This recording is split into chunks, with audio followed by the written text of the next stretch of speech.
நாம் இந்த கால வேளையில் தேவனுடைய வார்த்தைகளை நாம் கேட்க போகிறோம். 2 ராஜாக்கள் புஸ்தகத்தில் 2ஆம் அதிகாரம் 1 முதல் 12 வரை உள்ள வசனங்களை நான் வாசிக்க விரும்புகிறேன். 2 ராஜாக்களின் புஸ்தகம் 2ஆம் அதிகாரம் 1 முதல் வாசிக்கிறேன். கவனியுங்கள்.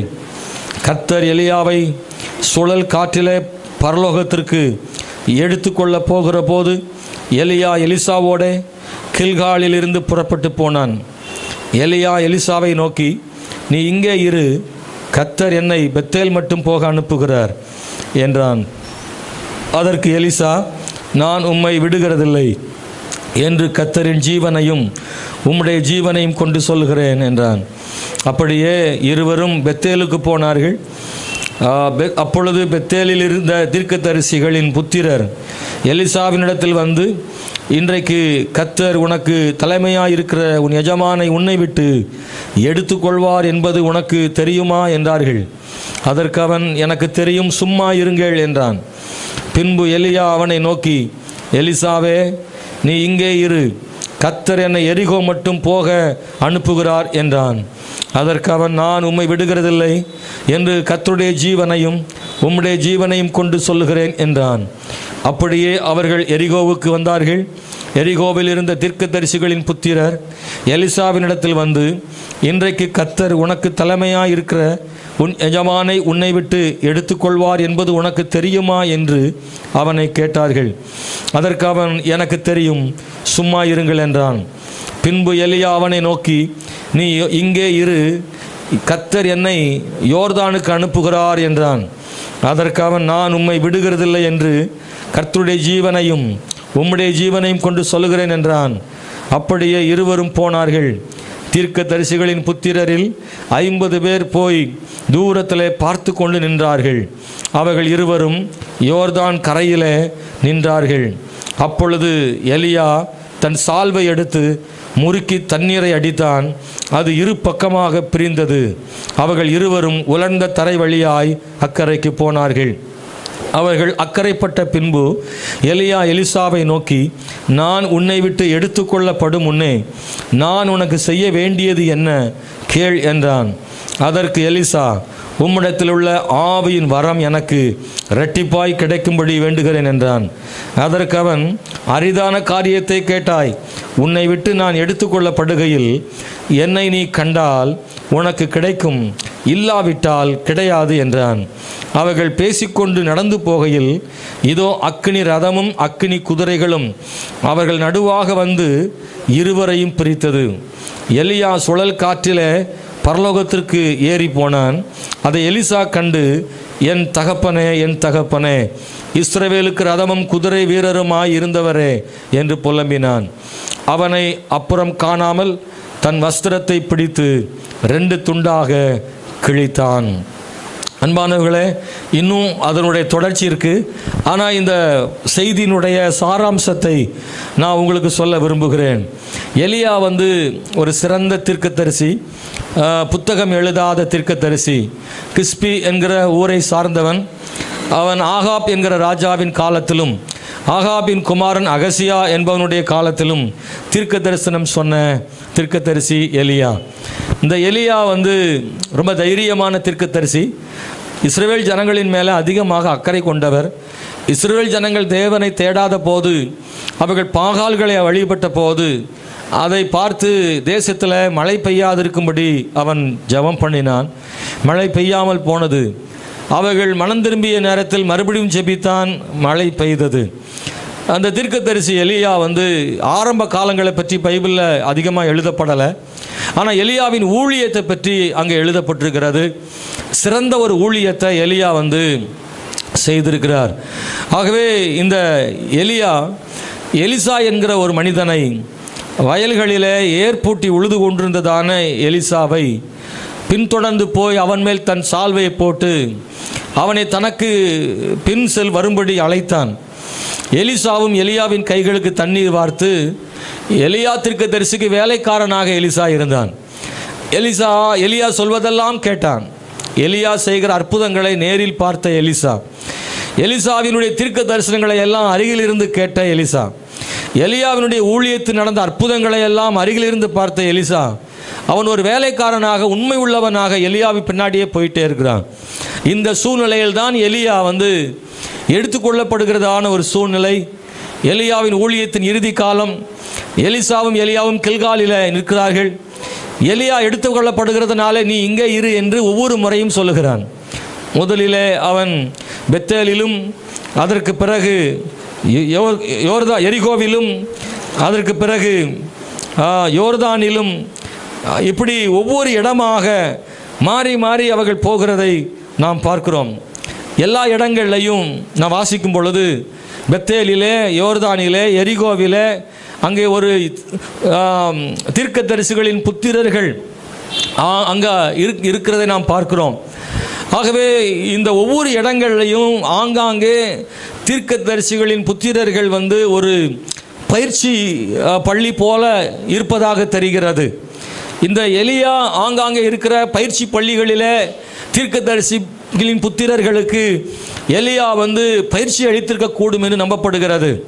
எனவே எந்த பயிற்சி பள்ளியிலேயாவது ஒன்றில் எலிசாவை தங்க வைத்துவிட்டு நாம் பரமேறி போகலாம் என்று எலியா நினைக்கிறார். முதலில் உள்ள பயிற்சி பள்ளியில் பெத்தேலில் ஒரு பயிற்சி பள்ளி இருக்குது. அந்த பயிற்சி பள்ளியில் தீர்க்கதரிசிகளின் புத்திரர்கள் கர்த்தரை கற்றுக்கொள்கிறார்கள். ஆகவே பாருங்கள், தீர்க்க தரிசன வரங்களை கற்றுக்கொள்கிறார்கள். அங்கே எலிசாவை விட்டு போய்விடலாம் என்று எலியா நினைக்கிறார். ஆனால் எலிசாவினுடைய மனதில் இருக்கக்கூடிய ஒரு திட்டம் என்னன்னா, நான் உம்மை விடுகிறதில்லை. எலிசா சொன்ன முக்கியமான ஒரு வார்த்தையை மறந்துடக்கூடாது, நான் உம்மை விடுகிறதில்லை. எலியாவுக்கு அது ரொம்ப என்ன செய்கிறதுன்னு தெரியல. ஆனால் ஏன்னா அந்த அளவுக்கு எலியாவும் எலிசாவும் ரொம்ப நெருங்கி விட்டார்கள்.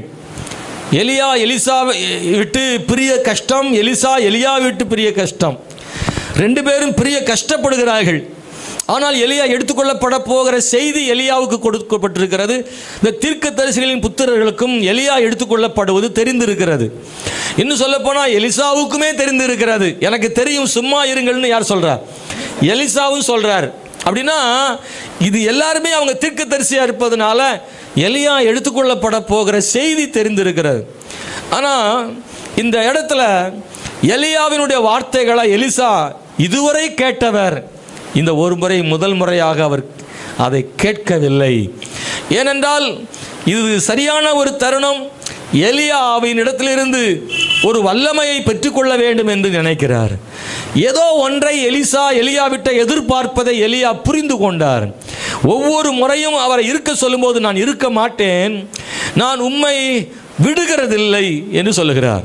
நம்ம எல்லாம் சேர்ந்து சொல்லுமா அந்த வார்த்தையை? எலியா சொன்னதை, நான் உம்மை விடுகிறதில்லை. நீங்களும் நானும் ஆண்டவரை பார்த்து சொல்ல வேண்டிய ஒரு வார்த்தை, ஆண்டவரே நான் உம்மை விடுகிறதில்லை. நிறைய பேர் அவரை விட்டு விட்டார்கள். சூழ்நிலை சந்தர்ப்பங்களிலே கர்த்தரை விட்டவர்கள் அதிகம். யாக்கோபு ஆண்டவர் பாதத்தை பற்றி கொண்டு இப்படி ஜெபிக்கிறான், நீர் என்னை ஆசீர்வதித்தால் ஒழிய நான் உம்மை போக விடேன். யாக்கோபு கேட்டது ஆசீர்வாதம், எலிசா கேட்டது அபிஷேகம். அல்லேலூயா. ரெண்டுக்கும் இடையில பெரிய வித்தியாசம் இருக்கு.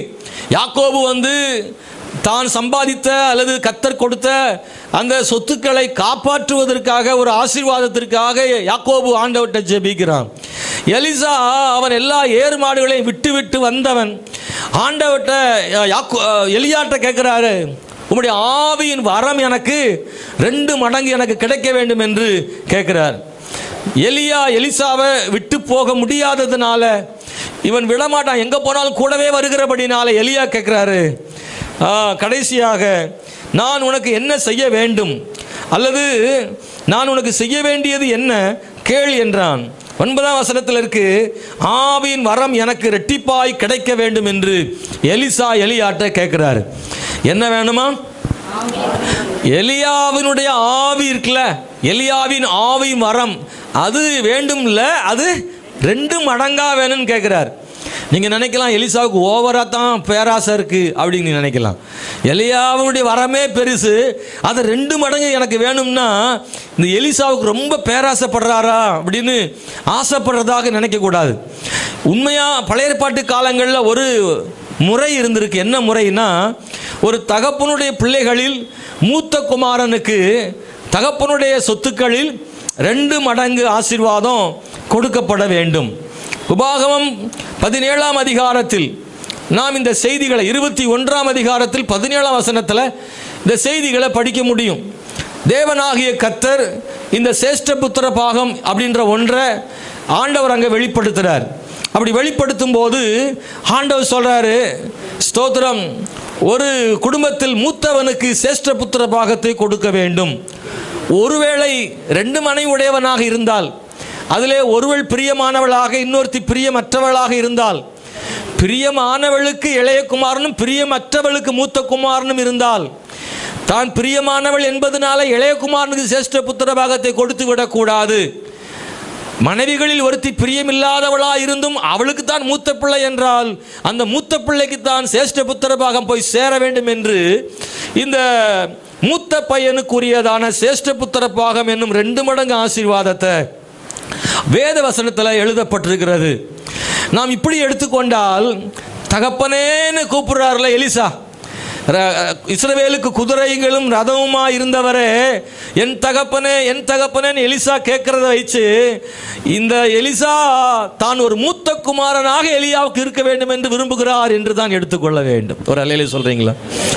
எனக்கு வேற ஒன்றும் வேண்டாம் ஐயா, சொத்து சொகம் வேண்டாம், எனக்கு ராஜா கிட்ட சொல்லி வேற ரெக்கமெண்ட் பண்ண வேண்டியதில்லை, எனக்கு உம்மிடத்திலிருந்து வேற ஒன்றுமே வேண்டாம், ஒன்னே ஒன்று தாரும், உம்முடைய மூத்த குமாரனாக என்னை அங்கீகரியும் ஆண்டவரே அப்படின்னு சொல்றது தான் உம்முடைய ஆவின் வரங்கள்ல ரெட்டிப்பாக எனக்கு செய்யும் தாரு. 2 மடங்கு ஆசீர்வாதத்தை எனக்கு கொடுக்கணும்ன்றத மூத்த குமாரன் அப்படின்ற இடத்துக்கு அவன் தன்னை கொண்டு வந்து நிறுத்த விரும்புகிறான் அப்படின்னு இதை எடுத்துக்கொள்ள முடியும். அன்பானவர்களே, எலியாவின் ஆவின் வர 2 மடங்குன்னா என்ன அர்த்தம்? எலியா கிட்ட ஆவியின் வல்லமை 3 விஷயமா இருந்துச்சு. ஒன்று, எலியாக்குள்ள விசுவாசத்தின் ஆவி எலியாக்குள்ள இருந்துச்சு.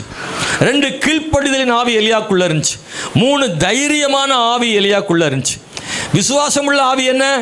எலியா ரொம்ப விசுவாசமான ஆள். பைபிளில் விசுவாசம் உள்ளவங்க நிறைய பேர் இருந்தாலும் எலியாவும் அந்த விசுவாசம் உள்ளவனாக இருந்திருக்கிறான். அந்த விசுவாசத்தின் ஆவியை எலிசா கேட்கிறான். என்ன விசுவாசம்? மழையே பெய்யக்கூடாதுன்னு விசுவாசமாக ஜெபிக்கிற ஒரு மனிதர் திரும்ப மழை பெய்யணும்னு விசுவாசமாக ஜெபித்த மனிதர். இவன் ஜெபத்தின்படி விசுவாசத்தின்படி அது நடந்தது. எலியா கீழ்ப்படிதல் ஆவியுடையவனாக இருந்தான். என்ன கீழ்ப்படிதல்? கர்த்தர் அவனுக்கு என்ன சொன்னாலும் எலியா கேட்கிறவன். ரொம்ப வல்லமையான தீர்க்கதரிசி தான், ஆனால் ஆண்டவர் சொன்னா அப்படியே கீழ்ப்படுகிறவன் தான். அல்லேலூயா. ஆரம்பத்தில் கீழ்ப்படிவதும் ஓரளவுக்கு வளர்ந்த பிறகு கீழ்ப்படியாமல் போவதும் இயற்கையானது மனிதனுக்கு. ஆனால் எலியா வாழ்க்கையில் அப்படி இல்லை. எவ்வளவு உயரத்துக்கு போனாலும் சரி, ஆண்டவர் சொல்லிட்டா போதும் உடனே கீழ்ப்படுகிறது.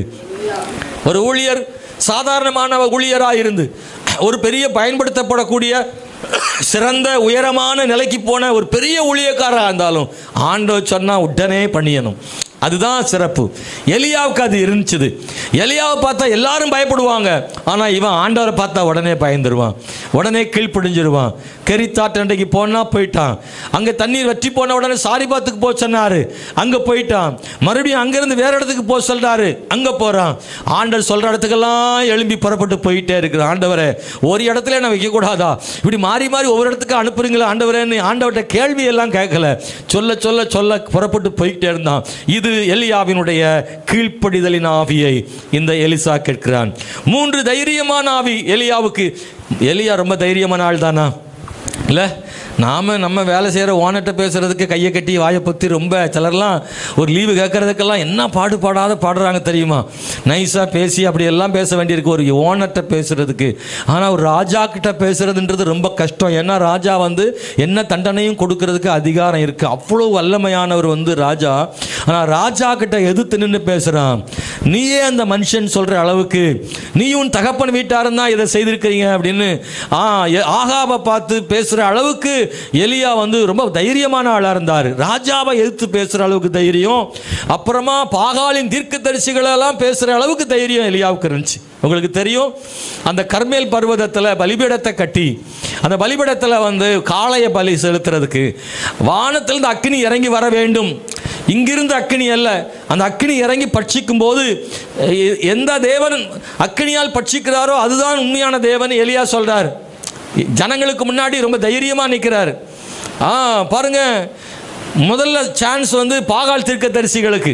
அவங்க 450 பேர் தீர்க்கதரிசிகள் முதல்ல வந்து அவங்க பாகாலை நோக்கி கூப்பிடுறாங்க. வானத்தில் அக்கினி இறங்கட்டும்னு சத்தம் விடுறாங்க. ரொம்ப நேரமாக சொல்லியும் ஒன்றும் நடக்காதனால தங்கள் கைகளெல்லாம் கத்தியால் கீறி ரத்தத்தை ஊற்றுகிறார்கள் பாகாலுக்கு. அப்படியாகிலும் பாகால் இறங்கி வந்து அக்கினியால் பலியை பட்சிப்பான் என்று அவங்க நினைக்கிறாங்க. ஆனால் ஒன்றுமே நடக்கலை. அப்போ தான் எலியா வாய் திறந்து பேசுகிறார். என்ன சொல்கிறாரு? நீங்கள் இன்னும் உரத்த சத்தமாக கூப்பிடுங்கள். உங்கள் ஆண்டவன் பாகால் பிரயாணமாக இருப்பான், ஒருவேளை அலுவலாக இருப்பான், இல்லை என்றால் தியானம் பண்ணுவான், இல்லைன்னா தூங்குவானாம். ஹலோ, இந்த கற்பனை பண்ணி பாருங்க. உங்க கண்ணுக்கு முன்னாடி அப்படி ஒரு பெருங்கூட்டம், லட்சக்கணக்கான இஸ்ரேல் ஜனங்கள் இருக்காங்க. சென்டரில் பலி இருக்கு.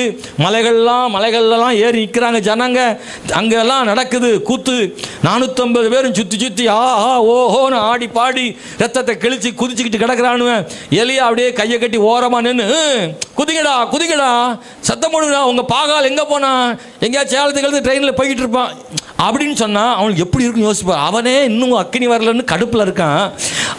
ஒன்றும் நடக்கலையேன்னு டைம் ஆகிட்டே போகுது, நம்ம பாகால் வரமாட்டுக்கானேன்னு அவனு வேதனையில் இருக்கும்போது எலியா கையை கட்டி நின்றுட்டு உங்கள் பாகால் வந்து தூங்கிக்கிட்டு இருப்பான், தியானத்தில் இருப்பான், அப்படி இப்படின்னு ஒன்றுன்னா சொன்னால் எவ்வளோ கோவம் வரும்.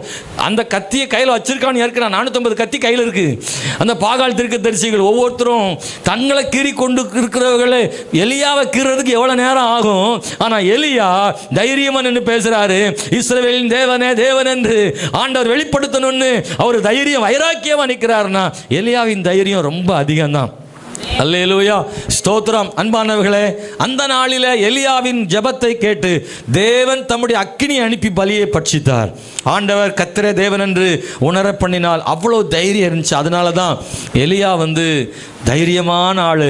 இப்படிப்பட்ட இந்த ஆவியை எலிசா வந்து வாஞ்சிக்கிறார். நான் இன்னைக்கு இந்த காலையில் ஒரு 3 காரியம் உங்களோடு பகிர்ந்து கொள்ள விரும்புகிறேன். எலிசாவினுடைய அந்த வார்த்தை இருக்குல்ல, நான் உம்மை விடுகிறதில்லைன்னு சொல்கிறார்ல, அப்படி ஒரு வைராக்கியம் இருக்குல்ல, ஒரு தீர்மானம். அந்த தீர்மானம் வந்து ஒரு நல்ல தீர்மானத்தை எலிசா வந்து எடுக்கிறாருல்ல, அது ரொம்ப முக்கியமானது. ஒருவேளை எலியா சொன்ன மாதிரி கேட்டு ஒரு இடத்துல தீர்க்கதரிசிகளின் புத்திரர்கிட்ட அவன் இருந்திருந்தால் இந்த எலியாய் போல ஒரு தீர்க்கதரிசியாக வந்திருக்க முடியாது. நீங்க நல்லா கவனிக்கணும். எலிசா தனக்கு கிடைத்த வாய்ப்பை நழுவ விடாமல் எலியாவை உறுதியாய் பிடித்து கொண்டு எலியா போகும் இடமெல்லாம் கூடவே ஒட்டிக்கொண்டே போனான் அல்லவா? அதுபோல இன்னைக்கு நீங்களும் ஆண்டவரை பார்த்து நாமளும் சொல்லணும், ஆண்டவரே நான் உம்மை விடுகிறதில்லை, நீர் எங்கே போனாலும் நான் உம்மோடு வருவேன், நீ எங்கே இருக்கிறீரோ அங்கே நான் இருப்பேன் ஆண்டவரே. ரூத் வந்து நகோமியை பார்த்து சொன்னாள்ல, நீ போகிற போதெல்லாம் நான் உம்மோடு என்ன செய்வேன், வருவேன், உம்முடைய ஜனம் என்னுடைய ஜனம், உம்முடைய தேவன் என்னுடைய தேவன். எப்படி சொன்னா பாருங்க, நான் உம்மை விடுகிறதில்லை. எலிசா எலியாவை பார்த்து என்ன சொன்னாரோ அதைத்தான் ரூத்தும் தன் மாமியாராகிய நகோமியை பார்த்து சொன்னதை நாம் வேதத்தில் படிக்கிறோம். நான் உம்மை விடுவதை குறித்து, உம்மை விட்டு போவதை குறித்து இனி நீ பேசக்கூடாது என்று ரூத் சொன்னாள் அல்லவா? எனக்கு நீங்களும் நானும் சொல்ல முடியுமா, ஆண்டவரே உம்மை தொடர்ந்து பின்பற்ற விரும்புகிறேன் ஐயா, நான் அப்படி ஒரு தீர்மானம் எடுக்கிறேன் ஆண்டவரே, எந்த சூழ்நிலை வந்தாலும் ஆண்டவரே, என்ன வந்தாலும் சரி ஆண்டவரே, எந்த பாதையில் போனாலும் சரி, எல்லா பாதையிலும் கர்த்தரை பின்பற்றி வர நான் விரும்புகிறேன் ஆண்டவரே. இன்னைக்கு உங்க கூட ரட்சிக்கப்பட்டவங்க இன்னைக்கு ஆண்டவரோடு இல்லாமல் இருக்கலாம். உங்க கூட சேர்ந்து தண்ணீரில் மூழ்கி ஞானஸ்நானம் எடுத்ததுல சிலர் இன்னைக்கு உலகத்தில் இல்லாமல் இருக்கலாம், அல்லது இயேசுவை நம்பாமலும் போயிருக்கலாம். ஆனா கிருபையினால நீங்க இன்னைக்கு வரைக்கும் ஆண்டவருக்கு கிருபையா நிற்கிறீங்க, அவரை பின்பற்றி நிற்கிறீங்க. கர்த்தருக்கு ஸ்தோத்திரம் உண்டாவதாக. எத்தனையோ பேர் எத்தனையோ சூழ்நிலைகளை கர்த்தரை விட்டு போயிட்டாங்க, விசுவாசத்தை விட்டுட்டு போயிட்டாங்க, சில லாபங்களை உலக இன்பங்களை கண்டு அவங்க மயங்கி போயிட்டாங்க. ஆனா தேவனாகிய கர்த்தருடைய கிருபை நீங்களும் நான் இன்னைக்கு ஆண்டவருடைய பிள்ளையாக நிற்க ஆண்டவர் கிருபை செய்திருக்கிறார். அன்பானவர்களே, ஸ்தோத்திரம். பல நேரங்களில் பிசாசானவன் விசுவாசத்தில் உயரமாக நிற்கிறவர்களை கூட கீழே தள்ளி விடுகிறான். சிலர்லாம் வேதாகம கல்லூரிக்கு வந்து பின்வாங்கி போன ஆளும் என்ன செய்யுது இருக்கு. 3 வருஷம் படித்து முடிச்ச பிறகு கூட இயேசு வேண்டான்னு போன ஆள்லாம் இருக்கு. அப்படியெல்லாம் இருக்க ஆள் இருக்கு. ஆனாலும் தேவனுடைய பிள்ளைகளே, இந்த கால வேளையில் சொல்கிறேன், நாம் எடுக்கிற தீர்மானம் சரியான தீர்மானமாக இருக்கட்டும். எலிசாவின் தீர்மானம் சரியான தீர்மானமாக இருந்தது. எலிசா இப்படி செய்வதை சுற்றி இருக்கிற நிறைய பேர் ஒத்துக்கலை. அவனை பார்க்குற எல்லாருமே சொல்லுவாங்க, எலியா சொல்கிறார்ல, கேட்க வேண்டியதானே, அவர் தான் எடுத்துக்கொள்ளப்பட போகிறார்ல, ஒரு இடத்துல இருக்கலாம்ல. இந்த பயிற்சி பள்ளி, தீர்க்கதரிசிகளினுடைய பயிற்சி பள்ளிகளை எதுலையாவது ஒன்றில் தானே விட்டுட்டு போகிறதுக்கு எலியா விரும்புகிறாரு. எங்கேயாவது ஒரு இடத்துல இருக்கலாம் தானேன்னு எல்லாரும் சொன்னாலும் எலிசாவுக்கு தெரியும், நான் என் தீர்க்கதரிசியாகி எலியாவை ஒருபோதும் விடமாட்டேன் என்று பின்னாடியே போனார்ல. எனக்கு அந்த விசுவாசம், அந்த தீர்மானத்தை கர்த்தர் நமக்கு ஆண்டவர் தருவாராக. ஒன்று, சரியான தீர்மானத்தை எடுத்தார். நீங்களும் நானும் எடுத்துக்கிற தீர்மானம் ரொம்ப சரியானது. பிரைஸ் தி லார்ட், அல்லேலூயா. சிலர்லாம் அந்த தீர்மானத்தில் இன்னும் சந்தேகமாகவே இருப்பாங்க. ரட்சிக்கப்பட்டிருப்பாங்க, ஞானஸ்நானம் எடுத்திருப்பாங்க, சபைக்கெல்லாம் வருவாங்க. ரொம்ப நாள் கழித்து கேட்பாங்க, ஆமாம் நம்ம ஆண்டவர் மட்டும்தான் உண்மையானவரான்னு கேட்பாங்க. ஏங்க அப்படி சொல்லி தானே ஞானஸ்நானம் எடுத்திருக்கேன், அந்த ஒரு தீர்மானத்தில் தானே, விசுவாசத்தில் தானே, ஆண்டவரை பிடிச்சி தானே ஞானஸ்நானம் எடுத்திருக்கு. ஆனால் சிலருடைய தீர்மானத்தில், விசுவாசத்தில் இன்னும் அவங்களுக்கு முழுமையான உறுதி இல்லாமலும் நிறைய பேர் இருப்பாங்க. இங்கே அப்படி யாராக இருக்கீங்களா? ஹலோ, பிரைஸ் தி லார்ட், ஸ்தோத்திரம். அன்பான தேவனுடைய பிள்ளைகளே, நாம் எடுத்திருக்கிற தீர்மானம் சரி என்று நினைக்கிறீர்களா? கர்த்தரே தேவன் என்று நம்பின அந்த தீர்மானம் உண்மையானது தானா? அவர் தான் கடவுள், அவர் தான் என்னை ரட்சித்தார், அவர் தான் எனக்காக மரித்தார், அவர் எனக்காக உயிர்த்தெழுந்தார், அவரை தான் நான் கடைசி வரை பின்பற்றுவேன், அவரை அன்றி வேறொருவரையும் ஆராதிப்பதில்லை என்று ஒரு முடிவெடுத்தீர்கள். அது சரியான முடிவுதான் என்று நினைக்கிறீர்களா? அல்லேலூயா. அதில் எந்த மாற்று கருத்து கூட. எலிசா அந்த தீர்மானத்தில் உறுதியாக இருந்தார். ஆண்டவர் சார்ந்த ஒரு தீர்மானம் எடுத்த பிறகு அதிலிருந்து கொஞ்சம் அவிசுவாசமா, அப்படி கொஞ்சம் வழுக்கலா, அப்படி தள்ளி போகிற மாதிரி எதுலையும் எலிசா இருக்கவே இல்லை. நீங்களும் நான் அப்படி இருந்துடவே கூடாது. என்ன தீர்மானம் எடுக்கிறோமோ அந்த தீர்மானம் சரியான தீர்மானமாக இருக்கணும். ரெண்டாவது, எலிசாவினுடைய வாழ்க்கையில் அவன் எடுத்த தீர்மானத்தில் உறுதியாக இருந்தான். முதல்ல எடுத்த தீர்மானம் சரியாக இருந்துச்சு. ரெண்டாவது, அந்த எடுத்த தீர்மானத்தில் அவர் உறுதியாக இருந்தார். என்னவெல்லாம் அவனுடைய வாழ்க்கையில் வந்தது?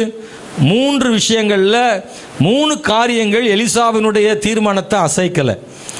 ஒரு உண்மையாக சொல்கிறேன், உண்மையாய் ஒரு மனுஷன் ஆண்டவருடைய காரியத்தில் தீர்மானம் எடுக்கும்போது அவங்களுக்கு சோதனைகள், அவங்கள அசைக்கக்கூடிய காரியங்கள் என்ன செய்யும்? வரும். எத்தனை புரியுது? ஆண்டவர் தான் கர்த்தர் என்றும், அவர் நமக்காக மரித்தார் என்றும், நான் வாழ்நாளெல்லாம் அவரை தான் ஆராதிப்பேன்னு ஒரு மனுஷன் எப்போ தீர்மானம் எடுக்கிறானோ அந்த தீர்மானத்தை உடைக்கிறதுக்கு இந்த உலகத்தில் 3 காரியம் வரும். எலிசாவுக்கு அது வந்தது. நம்பர் 1, எதிர்ப்புகள். எப்போ ஆண்டவர் வேணும்னு நினச்சி போகிறோமோ அப்போ என்ன வரும்? எதிர்ப்புகள் வரும். சும்மா நார்மலாக எல்லாம் ஒன்று தான் போகும்போது ஒன்றும் இல்லை. ஆனால் கர்த்தரை மட்டும் பற்றி கொள்ளும் போது உங்களுக்கு எதிர்ப்பு கிளம்பும். உங்களுக்கான எதிர்ப்பு எங்கேருந்துலாம் வரும்னா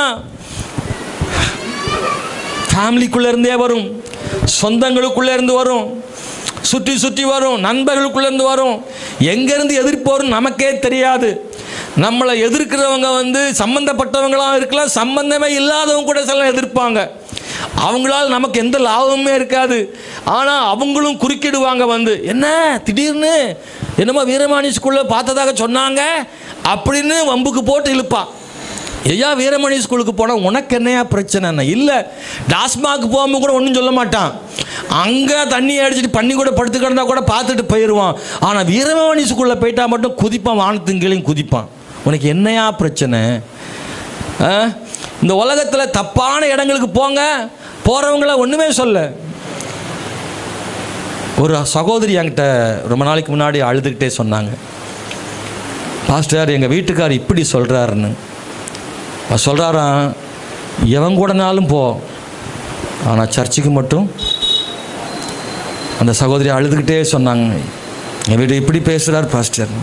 அப்படின்னா இயேசுவை தேடுறது அவ்வளோ மோசமானதா? ஆண்டவரை தேடுகிற ஒரு பாதை ஜீவனுக்கான பாதை தானே. ஒரு ஜீவனுக்கான பாதையை தேடுவது இந்த உலகம் எப்படிப்பட்டதாக இருக்கிறது என்பதை யோசிக்கிறீங்களா? எந்த தீமைக்கும் போவதற்கு உலகம் அனுமதி. அதான் சாத்தானுடைய தந்திரன்னு சொல்கிறேன். இந்த உலகத்தில் எந்த தீமைக்கும் போவதற்கு உலகம் அனுமதிக்கிறது. ஆனால் நித்திய ஜீவனுக்கான பாதைக்கு போக இந்த உலகம் என்ன செய்ய மாட்டேங்குது, அனுமதிக்கிறது இல்லை. நல்ல பாதையில் போய் பரிசுத்தமான பாதை காட்டுகிற ஒரு மனுஷனை மனுஷனாக்குகிற அல்லது நீதிமானாக்குகிற, விசுவாசமாக இருக்க வைக்கிற, பாவத்தை வெறுத்து ஒரு நீதியின் மார்க்கத்தில் உண்மையாய் வாழ்கிற ஒரு வாழ்க்கையின் பாதைக்கு போவதற்கு உலகம் ஒருபோதும் சம்மதிக்காது. காரணம், இந்த உலகத்தின் பின்னே சத்துரு பிசாசு என்ன செய்கிறான் இருக்கிறான் என்பதை மறந்து விடாதிருங்கள். அநேகருடைய வாழ்க்கையில் அப்படி சொல்லியிருக்காங்க. அங்கே சபைக்கு போறியா, ஆலயத்துக்கு போறியா, சர்ச்சுக்கு போறியா? நம்ம சர்ச்சுக்கு வந்த ஒரு சகோதரிக்கு அற்புதம் நடந்துச்சுது. ஒரு டாக்டருக்கு தெரியும். அந்த டாக்டர் சொல்கிறாரு, உண்மையாக உனக்கு அற்புதம் நடந்தது உண்மைதான், ஆனால் அதுக்காக சர்ச்சுக்கு போகலாமா அப்படின்னு கேட்ட டாக்டர் உண்டு. நன்மை செய்கிற இயேசுவை தேடுவதற்கு, நீதியின் பாதைகளை காண்பிக்கிற ஒரு மார்க்கத்தில் ஒரு சபையில் இருப்பதை இந்த உலகம் மிக குறைவாக கேவலமாக பார்க்கிறது. ஆனால் நீங்கள் ஒன்றை மறந்து விடாதிருங்கள். இந்த உலகத்தில் கர்த்தரை தேடி, சபையை தேடி, நீதியின் மார்க்கத்தை தேடி சரியான தீர்மானத்தில் நீங்கள் உறுதியாக நின்று புறப்படும் போது உங்களுக்கு எதிர்ப்புகள் எங்கிருந்தனாலும் வரலாம். ஆனால் எலிசாவுக்கு அந்த எதிர்ப்புகள் வந்தது. எலிசா எந்த எதிர்ப்பையும் பொருட்படுத்தலை. அவன் எடுத்த தீர்மானத்தில் உறுதியாக நின்றான். எனக்கு தேவை எலிசாவினுடைய அந்த தீர்மானத்தில் உறுதி. கரெக்டாக பிடிச்சிக்கிட்டீங்க.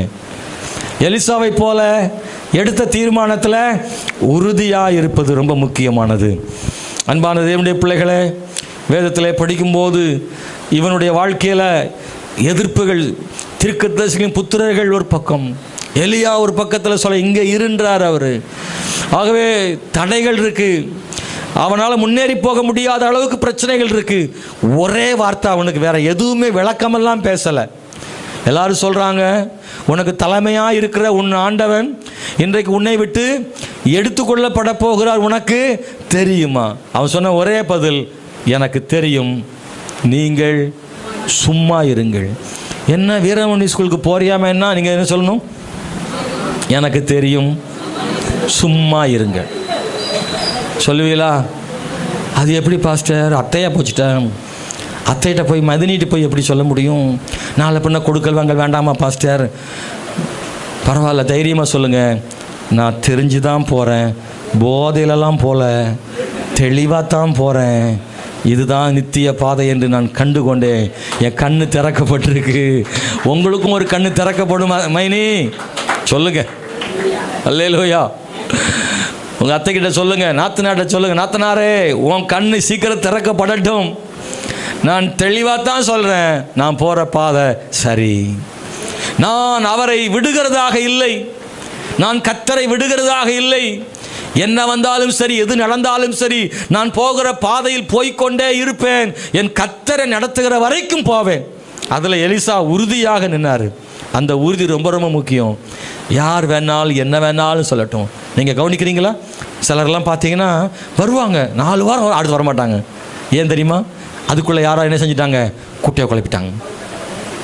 ஹலோ, நல்ல சந்தோஷமாக இருப்பாங்க, ஆர்வமாக இருப்பாங்க. சர்ச்சுக்கு வரும்போது பாஸ்டர் அல்ல தோத்துரும், அல்ல லூயாம்பாங்க. அல்லலையே ஒரு திணுசாக இருக்கும், ரொம்ப உற்சாகமாக இருப்பாங்க.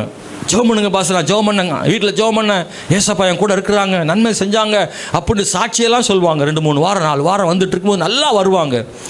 அடுத்து பார்த்தா ஆள் வராது. ஸோ அலோன்னா போதும் பாஸ்டர், அதாவது கல்யாணத்துக்கு அப்படிங்க 2வது சொன்னோம்னா போதும். அப்புறம் பார்த்தா என்ன, ஃபோனை கட் பண்ணிவிடுவாங்க. அப்புறம் ஃபோனை என்ன செய்ய மாட்டாங்க, எடுக்க மாட்டாங்க, அப்புறம் வர மாட்டாங்க. என்னன்னு கேட்டால் கடைசியில் தகவல் வரும், யாரோ ஒருத்தர் குட்டையை குழப்பியிருக்காங்கன்னு யாரோ ஒருத்தர் சொல்லிட்டாங்க. ஆனால் எலிசா மாதிரி இருக்கிறவங்கள யாரும் குட்டையை குழப்ப முடியாது. நீங்கள் எலிசா மாதிரி இருக்கணும். என்ன சொன்னாலும் சரி, இந்த ஏசு அப்படியாம இப்படியா இல்லை, எனக்கு தெரியும், சும்மா இருங்கள். அந்த சர்ச்சை அப்படியாம சத்தமெல்லாம் போடுவாங்களாமே, எனக்கு தெரியும், சும்மா இருங்கள். ஆமாம், ஒரு அந்நிய பாஷைலாம் பேசுவாங்களாமே, ஆமாம் சும்மா இருங்கள். ஏதோ காணிக்கையெல்லாம் கேட்பாங்களாமே தாயி, ஆமாம் தெரியும், சும்மா இருங்கள். சொல்ல தெரியணும். ஹல்லேலூயா. ரொம்ப நேரமாக ஆராதனை நடத்துவாங்களாம் ஐயா, ஆமாம் எனக்கு தெரியும், சும்மா இருங்கள். சபை ஊழியம் கூப்பிடும், தெரியும், சும்மா இருங்கள். நல்ல எலிசா மாதிரி இருக்கிற விசுவாசிகளை உங்கள் சொந்தங்களோ பந்தங்களோ நண்பர்களோ என்ன சொன்னாலும் சரி, எனக்கு தெரியும், சும்மா இருங்கள். அல்லேலூயா. பாஸ்ட் சொல்லிட்டாருன்னு வீட்டுக்காட்டெல்லாம் அப்படி பேசிடாதீங்க. அவர் என்னம்மா சர்ச்சுக்கு போகிறேன், சும்மா இருங்கள் அப்படின்னு வீட்டுக்கார்ட்ட சொல்லிடாதீங்க. அதை வேறு மாதிரி சொல்லுங்கள், வேறு மாதிரி சொல்லுங்கள், பக்குவமாக சொல்லுங்கள். இல்லை, எனக்கு அது பிடிச்சிருக்கு, நான் சர்ச்சுக்கு போனால் எனக்கு மனசுக்கு நிறைவாக இருக்குது, ஜெபத்தில் இருந்துட்டு வந்தால் எனக்கு ஆறுதலாக இருக்குது சொல்கிற இந்த நீங்கள் சும்மா இருங்கள்ன்ற வார்த்தை யாருக்குன்னா வெளியில், வீட்டுக்குள்ளே சொல்லுங்கள், எனக்கு ஆறுதலாக இருக்குது. அந்த சும்மா இருங்கள்ன்றது எப்படி வந்துடுது, அதுவே சும்மா இருங்கள்ன்ற மாதிரி தான். எனக்கு ஆறுதலாக இருக்குது, நீங்கள் சும்மா இருங்கள். சும்மா இருங்கள்னு சும்மா சொல்லலை எலிசா, உண்மையாகவே சொல்கிறாரு. ஏன்னா அந்த வார்த்தையை சொன்னால் தான் அவங்க அடங்குவாங்கன்னு எலிசாவுக்கு தெரியும். வேறு ஏதாவது சொன்னால் அதுக்கு பதில் என்ன செய்வாங்க, கொடுப்பாங்க. சும்மா இருந்தால் சும்மா இருப்பான், அமைதி ஆயிடுவான். அதுக்கப்புறம் நம்ம போய்கிட்டே இருப்போம். ரொம்ப நாள் கழித்த பிறகு தான் சும்மா இருங்கன்னு சொன்னீங்களே, அவங்கள ஒரு நாள் பார்ப்பீங்க, அவங்களும் அல்லேலூயா மகிமை உண்டாவதாகன்னு சொல்லுவாங்க. கர்த்தர் அப்படி செய்வார், அப்படி செய்வார். அன்பான தேவனுடைய பிள்ளைகளை, நான் அந்த அனுபவத்தை பார்த்துருக்கிறேன். அதனால் நான் உங்களுக்கு சொல்லுகிறேன், நீங்கள் ஒருபோதும் கவலைப்படாதீங்க. எலிசா மாதிரி தைரியமாக இருங்க, எல்லாரையும் நேசிங்க, எல்லாரும் அன்பு கூறுங்க. சுற்றி உள்ள இருக்கிறலாம் நாம் எடுத்த தீர்மானத்தை உடைக்கிறதுக்கு எதிர்ப்பு மாதிரி டைரெக்டாக எதிர்த்து வரும். சில நேரம் வாய்ப்புகள் வரும், சந்தர்ப்பங்கள், நல்ல சூழ்நிலைகள் வரும். எதிர்ப்பு மட்டும் எதிர்ப்பு அல்ல, சில நேரங்களில் வாய்ப்புகளும் கூட எதிர்ப்புகளாக வரும். சில நேரங்களில் வாய்ப்புகளாய் பாராதிருங்கள். நம்முடைய கண்களுக்கு அது வாய்ப்புகளாக தெரியும். இல்லை, சில வாய்ப்புகள் நம்முடைய வாழ்க்கையில் முன்னேற்றத்தை தடுக்கும் செயலாக கூட இருக்கும். ஆனால் நமக்கு சிலர் வாய்ப்புகளாக தெரியும். அந்த வாய்ப்புகளின் பின்னணியத்தில் மறைந்திருக்கிற ஒரு சூழ்ச்சியை நீங்கள் பார்க்க தவறக்கூடாது. சில நேரத்தில் நாம் பரவாயில்லையா, நல்லா இருக்கேன் அப்படின்னு நீங்கள் அதை பார்த்துட்டு அந்த வாய்ப்பை பயன்படுத்திக்கலாம்னு நினச்சிங்கன்னா, அது நீங்கள் போகிற திசையை திருப்புறதுக்காக வரக்கூடிய வாய்ப்பு, நீங்கள் எடுத்த தீர்மானத்தை உடைக்கிறதுக்காக வரக்கூடிய வாய்ப்பு. எலிசாவின் வாழ்விலே ஒரு வாய்ப்பு வந்தது, இந்த தீர்க்கதரிசிகளுடைய கூட இருக்கக்கூடிய வாய்ப்பு. எலியாவும் சொல்கிறார், இவங்களும் கூப்பிடுறாங்க.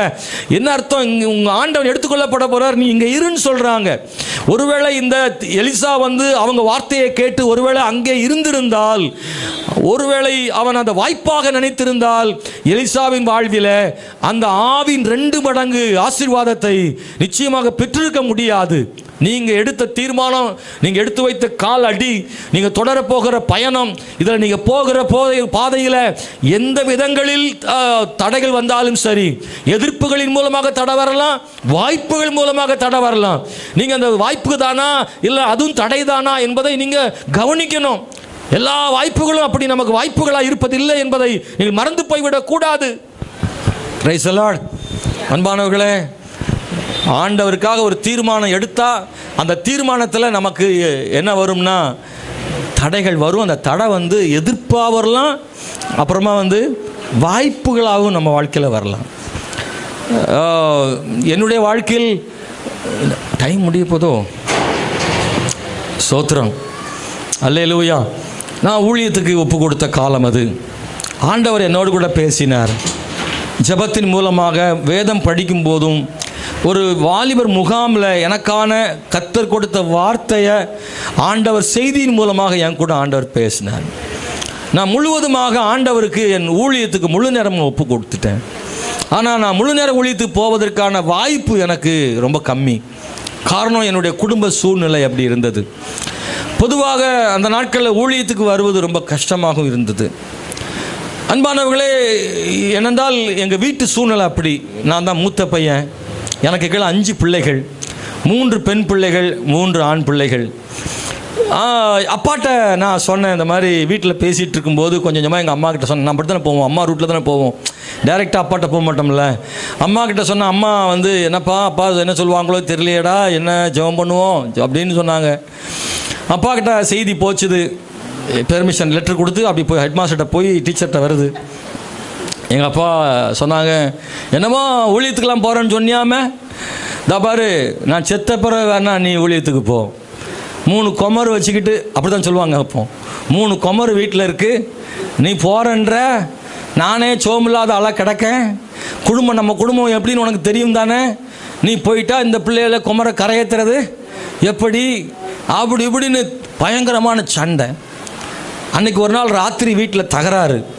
சாப்பாடு ரெடி சாப்பிட்ற போகிற நேரம் சண்டை வச்சு. பெரும்பாலும் அப்படி தான் நம்ம வீட்டில் வரும்ல, கரெக்டாக சாப்பாடை போகிற நேரத்தில் சண்டை.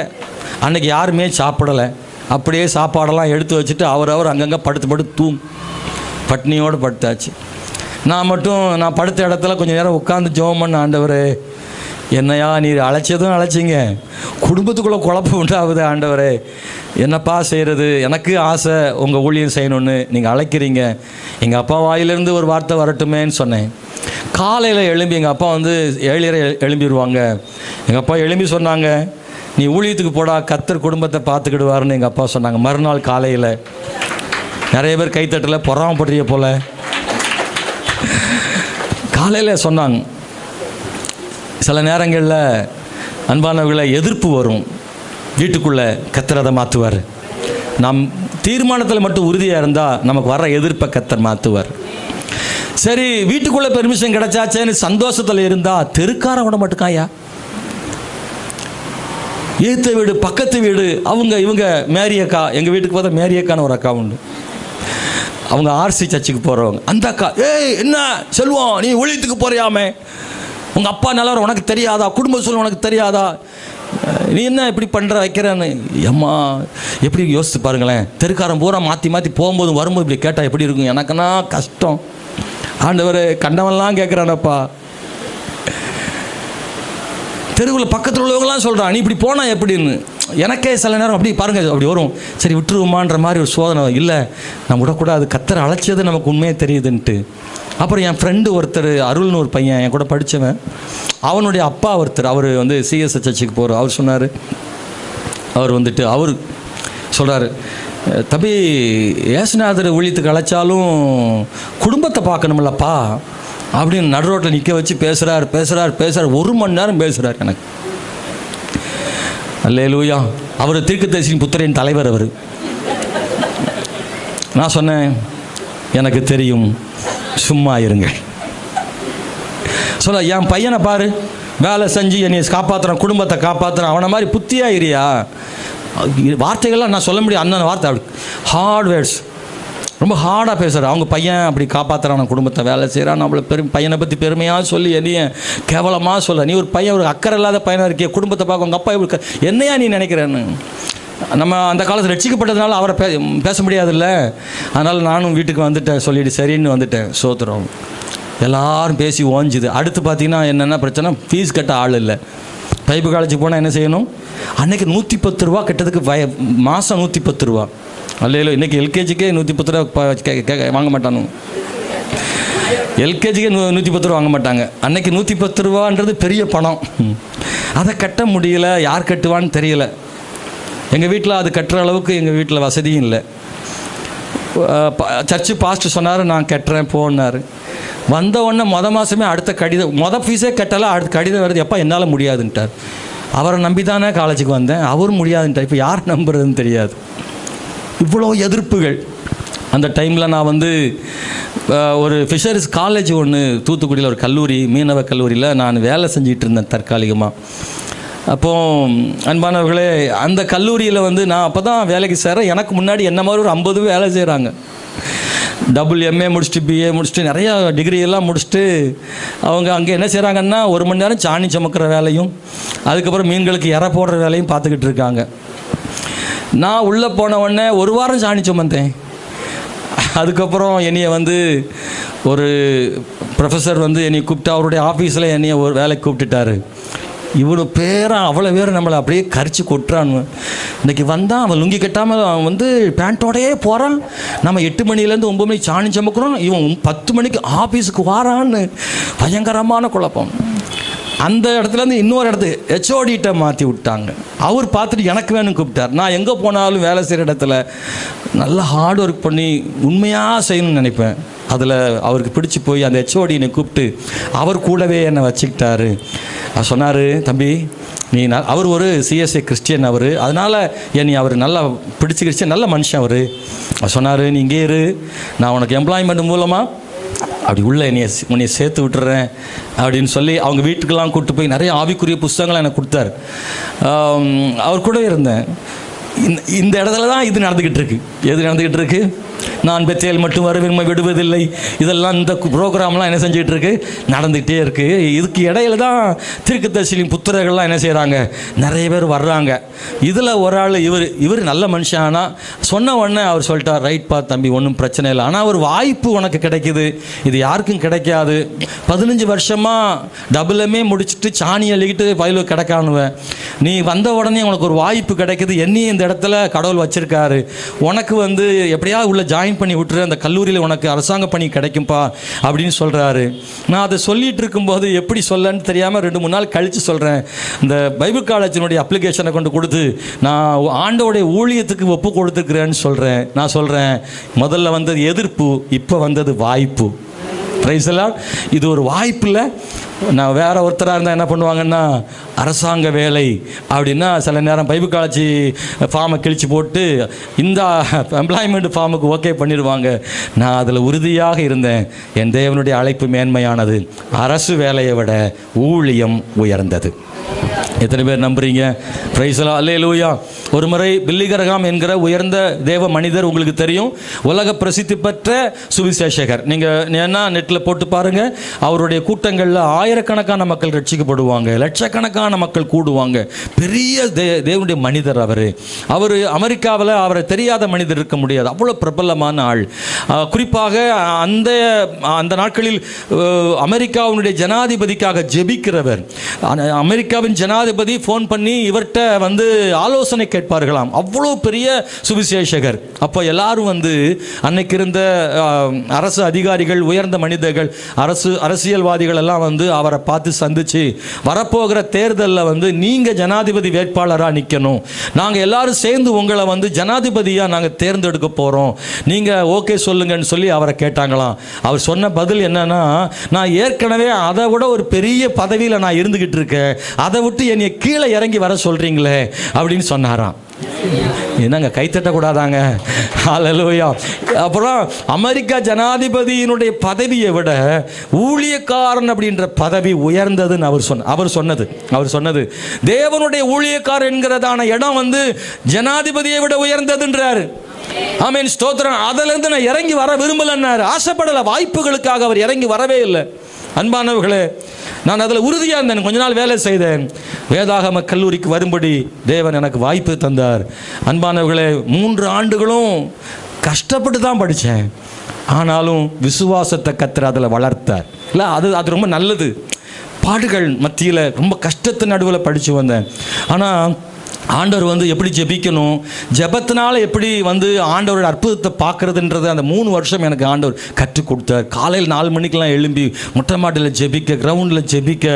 அப்போ கர்த்தர் என்ன வேறு வழி இல்லை, இங்கேருந்து வெளியே அனுப்பிடக்கூடாது இல்லையா, அதுக்காக ஆண்டவர்கிட்ட காத்து கடந்து ஜெபம் பண்ணி, ஆண்டவர்கிட்ட சம்பந்தமே இல்லாதவங்க மூலமாலாம் பணம் கர்த்தர் கொடுக்க பண்ணி எப்படியோ 3 ஆண்டு படிக்க தேவன் வைத்தார். நான் யாருக்கும் பணம் கேட்டு கடிதம் எழுதினதே இல்லை, யார்ட்டையும் நான் கேட்டதே கிடையாது. எத்தனையோ முறை எக்ஸாம் எழுதாமல் வெளியே அனுப்பியிருக்காங்க. வெளியே 10 பேர் வெளியே வந்துடுவாங்க, மரத்தில் நின்றுட்டே இருப்போம். எல்லாரும் ஃபோன் பண்ணி எங்கேயாவது பேசி எக்ஸாம் எழுத போயிடுவாங்க. நான் மட்டும் ஒருவனாக எழுதாமலே இருந்திருக்கேன், எக்ஸாம் எழுதாமலே இருந்திருக்கிறேன். அதுக்கு பிறகு அடுத்த செமஸ்டரில் எழுதிலாம் பாஸ் பண்ணி வந்திருக்கிறேன். அன்பானவர்களே, 3 ஆண்டும் கர்த்தர் எனக்கு கிருபை பாராட்டினார். சில நேரங்களில் கர்த்தர் நம்மை கொண்டு போகிற பாதை கஷ்டமான பாதையாக இருக்கலாம். ஆனால் தேவன் அந்த பாதைகளை நம்மளை என்ன செய்கிறாருன்னா உருவாக்குறாரு. ஆண்டவர் உருவாக்குறாரு. அல்லேலூயா. வகுப்பறையில் போகிறதுக்கு முடி வெட்ட முடியல, காசு இல்லை. வகுப்புக்குள்ளே போனால் அங்கே டீச்சர் நம்ம சர்ச்சுக்கெலாம் பிரசங்கம் பண்ண வந்திருக்காரு. சொன்னார், போடா வெளியேன்னாரு. முடி வெட்டாமல் நீ கிளாஸுக்குள்ளேயே வரக்கூடாதுன்னாரு. நான் வெளியே போயிட்டேன், ஏன்னா முடிவெட்ட காசு கிடையாது. அடுத்த நாளும் போய் நிற்கிறேன், அவர் உள்ளே வரக்கூடாது, முடி வெட்டாமல் வராது. நம்ம நிலைமை அவருக்கு தெரியாது. அன்னைக்கு ராத்திரி முடிவு பண்ணேன். அன்பானவர்களே, பாத்ரூமில் போயிட்டு அங்கே இருக்கிறதான பிளேடெல்லாம் போட்டிருப்பான், சேவ் பண்ணிவிட்டு அதை ஒன்று எடுத்து சீப்பில் வச்சு நானே எனக்கு முடி வெட்டினேன். நானே எனக்கு கண்ணாடி பார்த்து முடி வெட்டினேன். எப்படி நினைக்கிறீங்க? சூப்பராக வெட்டியிருப்பேன், அரைகுறையாக இருக்குது. மறுநாள் கிளாஸுக்கு போனால் எல்லோரும் பையங்களை கேட்குறேன், எங்கடா வெட்டினேன், இப்படி இருக்குன்னு. நான் இல்லை, பக்கத்து பின்னாடி பாண்டி நகரில் தான் அப்படின்ட்டு பசங்கள்லாம் சொல்லிட்டேன்.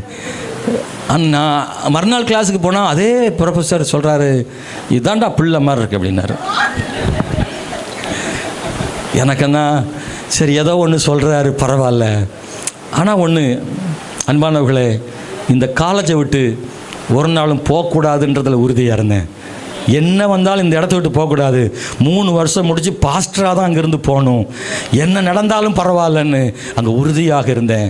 கர்த்தர் கிருபை பாராட்டினார். அல்லேலூயா. துவைக்க சோப்பு கிடையாது. சாயங்காலம் இருட்டுக்கு ராத்திரி 10 மணிக்கு நைட்டில் அப்படியே இருட்டில் போய் இந்த பாத்ரூம்லலாம் பார்த்தீங்கன்னா துணி துவைக்கிற இடம் நீளமாக திண்டு கட்டி விட்டுருப்பாங்க. அப்படியே கைட்டு தடவைனா போதும்.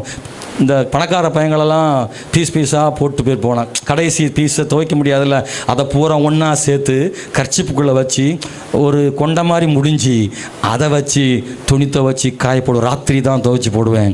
அன்பான தேவனுடைய பிள்ளைகளை, ஆனால் இன்றைக்கு தேவன் ஆசீர்வதித்து வச்சிருக்கிறாரு. எளிதான முறையில் இந்த ஊழியத்துக்கு வரல. எதிர்ப்புகள் வந்தது, வாய்ப்புகள் வந்தது, தடைகள் வந்தது. இவைகள் ஒன்றும் என்னுடைய தீர்மானத்தை அசைக்க முடியவில்லை.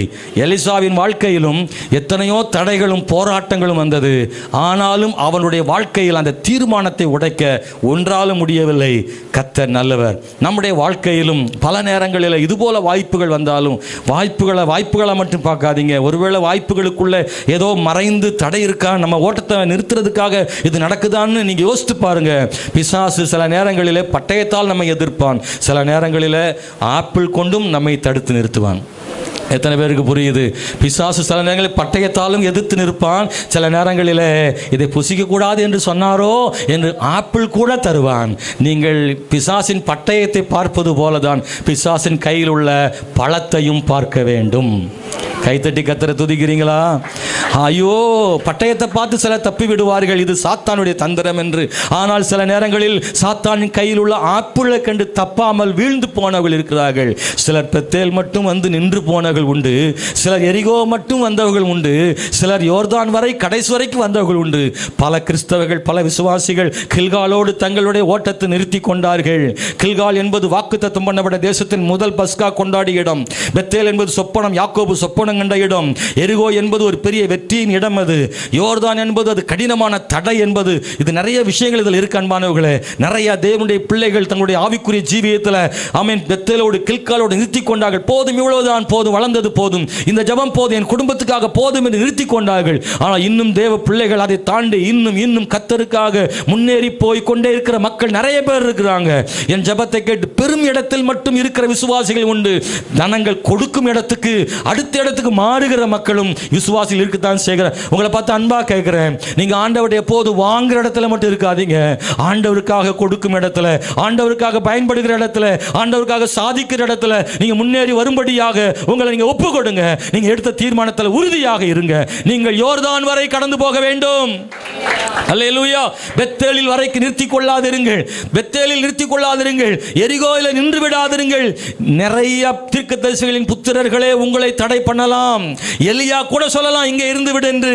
ஆனால் நீங்க சொல்லுங்க, இல்ல, இரட்டிப்பான நன்மைகளை பெறுகிற வரைக்கும் யோர்தான் வரைக்கும் நான் உம்மோடு கூட வருவேன், நான் உம்மை விடுகிறது இல்லை என்று சொல்லுங்கள். சில நேரங்களில் எனக்கு தெரியும், சும்மா இருங்கள் என்றும் சொல்லுங்கள். உங்கள் ஓட்டத்தை யாரும் தடை செய்து விடக்கூடாது. Praise the Lord. உங்கள் ஓட்டத்தை யாரும் தடை செய்து விடக்கூடாது. நீங்கள் கர்த்தருக்காக ஓட பிறந்தவர்கள். கர்த்தர் உங்களை பயன்படுத்த விரும்புகிறார். தேவனுடைய பிள்ளைகளே, எவ்வளவு தடை வந்தாலும் தாண்டி போக தேவன் கிருபை செய்வாராக. கடைசியாக சொல்லி முடிக்கிற எலிசாவினுடைய அந்த ஆசீர்வாதங்கள் அவன் பெற்றானே, தேவனுடைய ஆசீர்வாதங்களை எலிசா பெற்றுக்கொண்டான். அவனுடைய வாழ்க்கையில் இந்த உறுதியாக நின்றதுனால யோர்தானை கடந்து போகிறாங்க. நான் வாசித்தபடி அந்த யோர்தானை பிரித்து கடந்து போகிறாங்க. திரும்ப எலியா எடுத்துக்கொள்ளப்பட்டு விட்டார். எலிசா மறுபடியும் திரும்ப வேண்டும். தூரத்திலிருந்து தீர்க்கதரிசியின் புத்திரர்கள் பார்த்துட்டே இருக்கிறாங்க. உம்முடைய எஜமான் எடுத்துக்கொள்ளப்பட போகிறாருன்னு சொன்னாங்களே. அந்த தீர்க்கதரிசிகளின் புத்திரர்கள் 50 பேரும் நின்று பார்த்து கொண்டே இருக்கிறார்கள். எலிசா இப்போது அப்படியே நிற்கிறான். எலியா எடுத்துக்கொள்ளப்பட்டார். தூரத்தில் அவங்க பார்க்குறாங்க. என்ன என்ன என்ன நினைக்கிறான் எலிசா? அவங்க சொன்ன மாதிரியே ஆயிடுச்சு. இந்த 50 பேர் என்ன நினைப்பாங்க?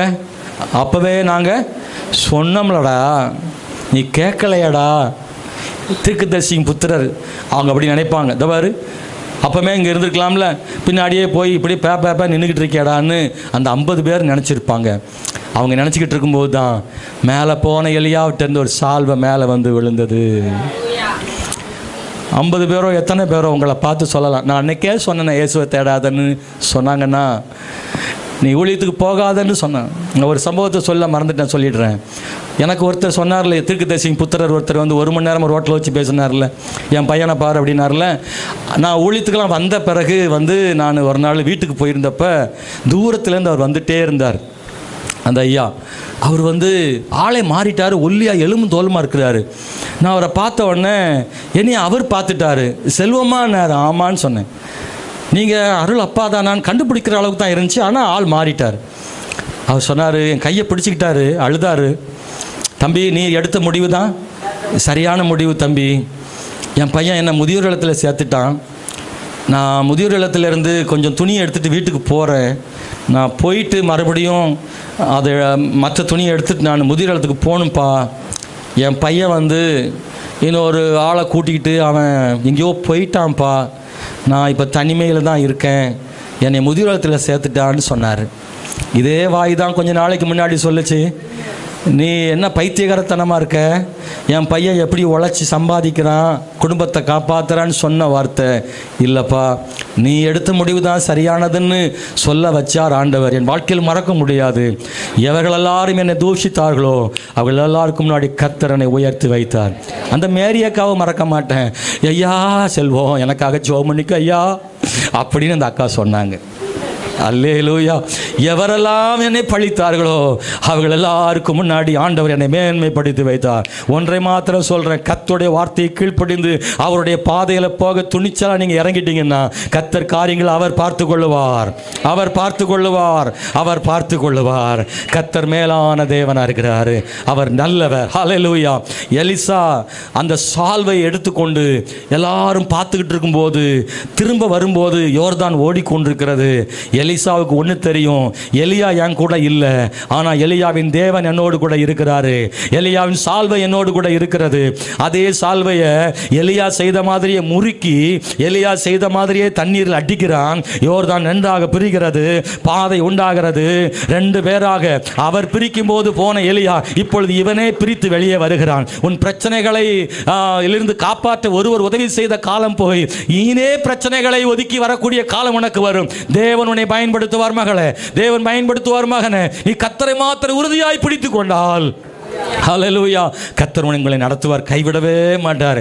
என் வாழ்க்கையில் நான் சாட்சி சொல்ல நினைச்சான்னா, என் பிறந்ததுன்னு சொல்லணும்னா சொல்லிட்டே போகலாம். கர்த்தர் நல்லவராகவே இருக்கிறார், கர்த்தர் நல்லவராகவே இருக்கிறார். அவர் அற்புதமானவர். எத்தனை காலகட்டங்களில் எல்லாம் எனக்கு பிரச்சனையோ தோல்வியோ அப்பொழுதெல்லாம் கர்த்தர் என் கைப்பிடித்து நடத்துகிறார். ஒன்று மட்டும் சொல்கிறேன், சோர்ந்து போகாதீங்க. ஆமென். கலக்கங்கள் வரலாம், அப்படியே உங்களை ஒன்றும் இல்லாமல் ஆக்கிற மாதிரி பெரும் புயல் வரலாம், ஆனால் அமைதியாக இருங்க, கண்டுக்கிடாதீங்க. யாரும் கத்திட்டு போட்டும், என்னெல்லாமோ சுற்றி சுற்றி கத்திட்டு போட்டும், நீங்கள் அமைதியாக உங்கள் காரியத்தில் மட்டும் உறுதியாக இருங்க. நீங்கள் பின்பற்றி போயிட்டே, ஆண்டவர் மாத்திரம் தொடர்ந்து போயிட்டே இருங்க. கர்த்தருக்காக செய்ய வேண்டியது செஞ்சுட்டே இருங்க. கர்த்தர் சீக்கிரத்தில் அநேக கண்கள் காணும்படி உங்களை ஆண்டவர் உயர்த்துவார். எழுமி நின்று ஜெபம் பண்ண போகிறோம்.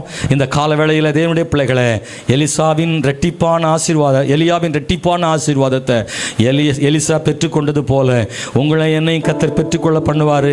ஏன்னா நம்முடைய தேவன் யாருன்னா, மனுஷரால் கூடாது தேவனால் கூடும் என்று சொல்லப்பட்ட தேவன், தேவரின் சகலத்தையும் செய்ய வல்லவர், நீ செய்ய நினைத்தது ஒன்று தடைப்படாதுன்னு சொல்லப்பட்ட அந்த தேவனை நான் நம்புகிறோம்.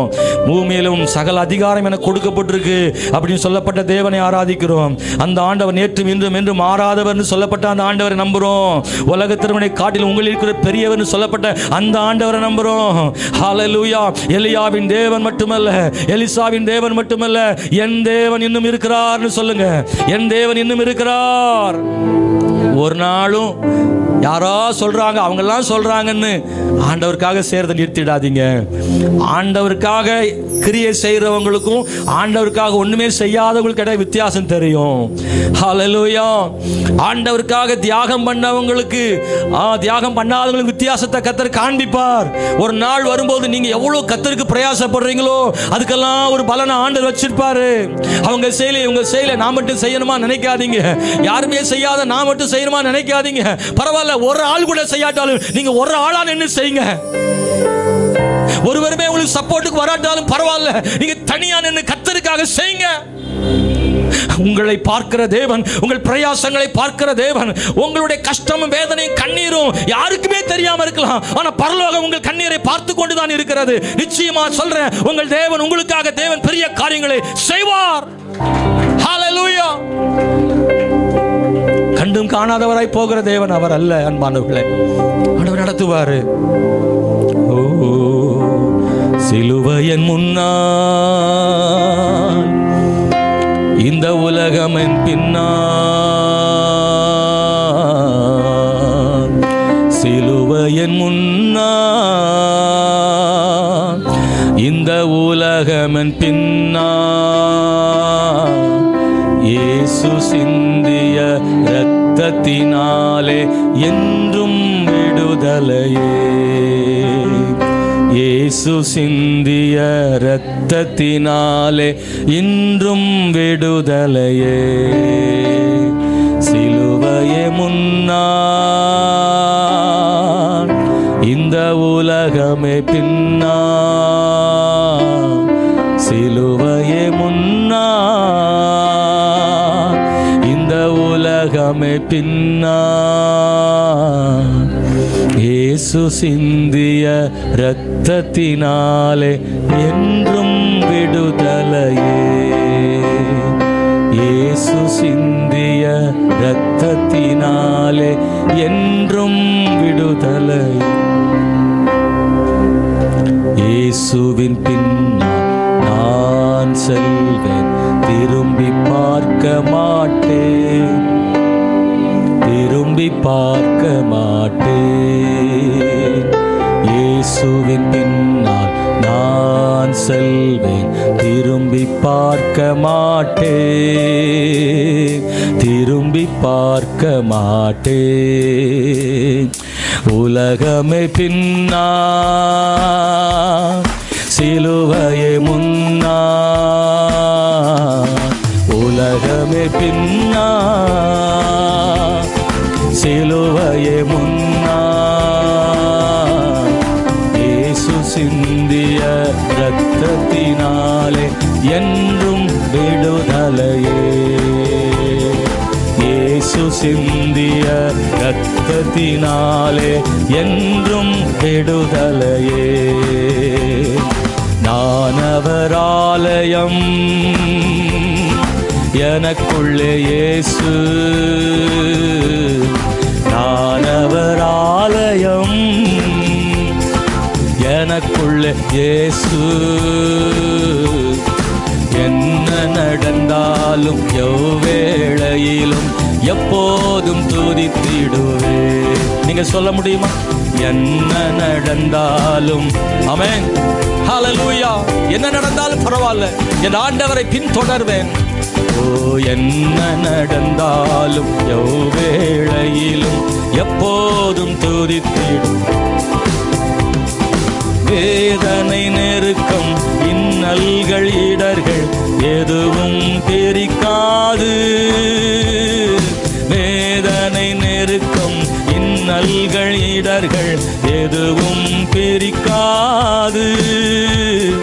வெற்றி வேந்தன் என் இயேசுவின் அன்பால் முற்றிலும் ஜெயம் பெறுவேன். நம்பிக்கையோடு அந்த வரிகளை சொல்றீங்களா? வெற்றி வேந்தன் என் இயேசுவின் அன்பால் முற்றிலும் ஜெயம் பெறுவேன். நிகழ்கின்ற காலமோ வருகின்ற காலமோ, நிகழ்கின்ற காலமோ வருகின்ற காலமோ, வாழ்வோ சாவோ வல்ல தூதரோ பிரிக்கவே முடியாது. வாழ்வோ சாவோ வல்ல தூதரோ பிரிக்கவே முடியாது.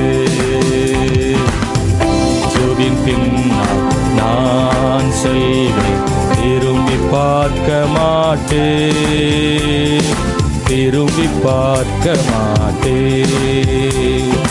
இயேசுவின் பின்னால் நான் செல்வேன், திரும்பி பார்க்க மாட்டேன், திரும்பி பார்க்க மாட்டேன். பழையன கடந்தன, பழையன கடந்தன, புதியன புகுந்தன, பரலோக குடிமகன் நாம். பழையன கடந்தன, புதியன புகுந்தன, பரலோக குடிமகன் நாம். மறுரூபமாகி மணவாளன் இயேசுவை முகமுகமாய் காண். எல்லாரும் சேர்ந்து பாடுறீங்களா நம்பிக்கையோட? மறுரூபமாகி மணவாளன் இயேசுவை முகமுகமாய் ஒரு நாள் காண்பேன் ஐயா. இதயமெல்லாம் எங்குதையா, இதயமெல்லாம் ஏங்குதையா, இதயமெல்லாம் ஏங்குதையா. இயேசுவே உந்தன் அன்பு நதியிலே என்னாலும் நீந்தனுமே. இயேசுவே உந்தன் அன்பு நதியிலே என்னாலும் நீந்தனுமே. இயேசுவின் பின்னால் நான் செல்வேன், திரும்பி பார்க்க மாட்டேன், திரும்பி பார்க்க. எஸ், எத்தனை பேர் சொல்ல முடியும் சொல்லுங்க? இயேசுவின் திரும்பி பார்க்க மாட்டேன்ப்பா. எதிர்ப்பு வந்தாலும் சரி, தடைகள் வந்தாலும் சரி, வாய்ப்புகளே வந்தாலும் சரி, உம்மை விட்டு பிரிக்கிற எந்த வாய்ப்பும் எனக்கு வேண்டாம். இயேசுவின் பின்னால் நான் செல்வேன், திரும்பி பார்க்க மாட்டேன், திரும்பி பார்க்க மாட்டேன். ஒரே ஒரு நிமிஷம் கையை உயர்த்தி கண்ணை மூடி ஆண்டவர்கிட்ட சொல்லிடலாமா? ஆண்டவரே, என் பலத்தினால நான் சொல்லலப்பா, உங்க கிருபையினால நிற்கிறையா. உங்க வருகை வரைக்கும் ஆண்டவரே, எங்கள் வாழ்வின் முடிவு வரைக்கும் உமக்காக வாழ பண்ணுங்க ஆண்டவரே. ராஜா, என் அர்ப்பணம் செய்கிறேன். எலிசா மாதிரி ஒரு தீர்மானம் எடுக்கிறேன் ஆண்டவரே. ஸ்தோத்திரப்பா. நான் உம்மை விடுகிறதில்லை இயேசுவே, நான் உம்மை விடுகிறதில்லை இயேசுவே. அப்பா ஆண்டவரே, ரூத்து சொன்ன மாதிரி கூட சொல்கிறேன்ப்பா. எவ்வளோ தியாகம் பண்ணி ரூத்து சொன்னா ஆண்டவர், நாங்களும் சொல்கிறோம் உம்மை விடுகிறதில்லப்பா. உங்கள் கூட வரும்போது எனக்கு ஒன்றுமே கிடைக்காட்டாலும் பரவாயில்லப்பா, உங்கள் கூட இருக்கிற பாக்கியம் மட்டும் போதும். எங்கள் எல்லாருக்கும் அந்த கிருபையை தாங்க ஆசீர்வதிங்க. நிச்சயமா எங்களை கைவிட மாட்டீங்க, நன்மையானதை செய்வீங்க. எங்களை தாழ்த்துறோம். இந்த காலை ஆராதனைக்கு வந்திருக்கிற நம்முடைய பிள்ளைகள் யாராகிலும் மனபாரத்தோடு கவலையோடு வந்திருந்தால் கர்த்தர் அவங்களுக்கு ஒரு அற்புதம் செய்யவும் ஆறுதல் சொல்லவும் கர்த்தர்ட்ட ஜெபம் பண்றோம். கிருபையா இறங்கி அருளும். இயேசுவின் நாமத்தில் ஜெபிக்கிறோம் எங்கள் நல்ல பிதாவே, ஆமென்.